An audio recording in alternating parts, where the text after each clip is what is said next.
growing sense of Islamophobia, the growth of anti-terror legislation that Shadia quite correctly pointed out, and we had a debate about anti-terror legislation in Parliament the other day. Now, I've been involved in opposing anti-terror legislation ever since I first went into Parliament in 1983.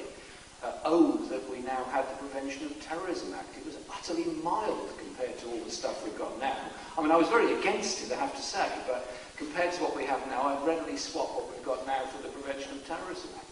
And these idea of the TPINs, you're going to get to hear a lot about TPINs, so you better remember that. TPINs. They're the new version. They're sort of control orders light, low sugar control orders, that kind of thing. You know, they're more targeted.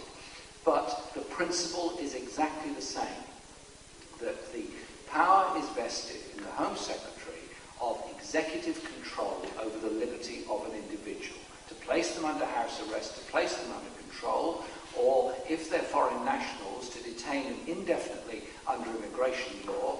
And because of the disgusting agreements made by Tony Blair, the exchange of letters of intent by countries that have not signed the UN Convention on Torture, that individuals can be deported to those states on the basis that the government of those states say, don't worry, we probably won't torture them, it's okay.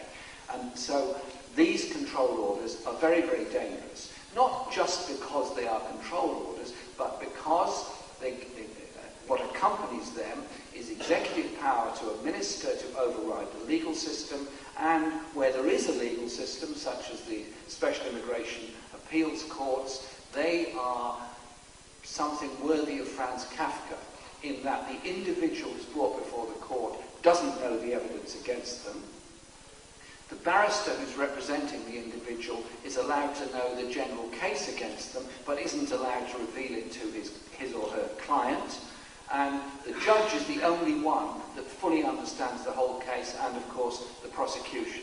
That is not a fair and open trial, because they're also held in secret, just to add good measure on that. And that is happening now in Britain today, and the equivalent is happening in most European countries, and under the Department of Homeland Security also happens in the United States. These are very, very serious attacks on our liberty.